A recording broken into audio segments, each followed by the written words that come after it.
আসসালামু আলাইকুম। আমি আজকে আপনাদেরকে কিভাবে পালং শাক আর চিংড়ি মাছ রান্না করলে খেতে অসম্ভব মজা হয় সেই রেসিপিটাই আপনাদের সাথে শেয়ার করব। আশা করি আপনাদের কাছে ভালো লাগবে। প্রথমে চুলায় একটা পাতিলে আমি পরিমাণ মতো তেল গরম করে নিব। এখন দিয়ে দিব পেঁয়াজ কুচি। পেঁয়াজ কুচিটাকে কিছুক্ষণ ভেজে নিব।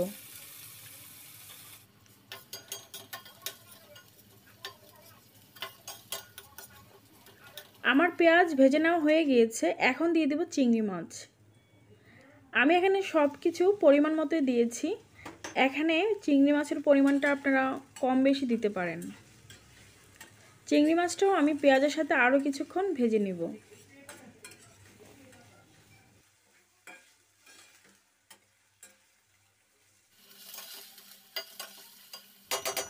চিংড়ি মাছ ভেজে নেওয়া হয়ে গিয়েছে। এখন দিয়ে দিব পরিমাণ মতো লবণ, সাথে দিচ্ছি পেঁয়াজ রসুন বাটা।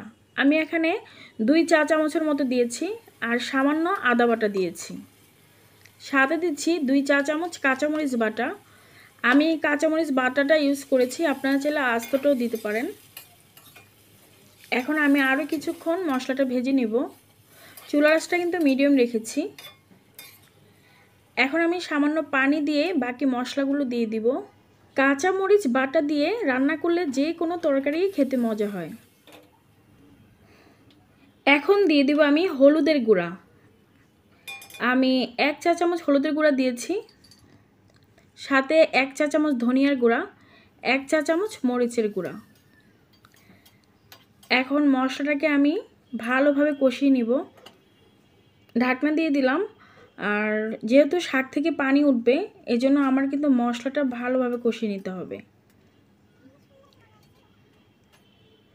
কষিয়ে নেওয়া শেষ। এখন দিয়ে দেব পালং শাক। আমি শাকটাকে ভালোভাবে পরিষ্কার করে তারপরে কেটে নিয়েছি। এখন দিয়ে দিয়েছি। এখানে আমার 2 আটি পালং শাক ছিল। ঢাকনা দিয়ে ওয়েট করব, যেহেতু পালং শাক কিছুক্ষণ পরেই কমে যায়।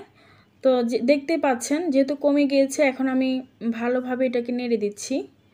এখন কিন্তু রান্না করতে আর বেশিক্ষণ সময় লাগবে না। পালং শাকটা খুবই তাড়াতাড়ি রান্না হয়ে যায়।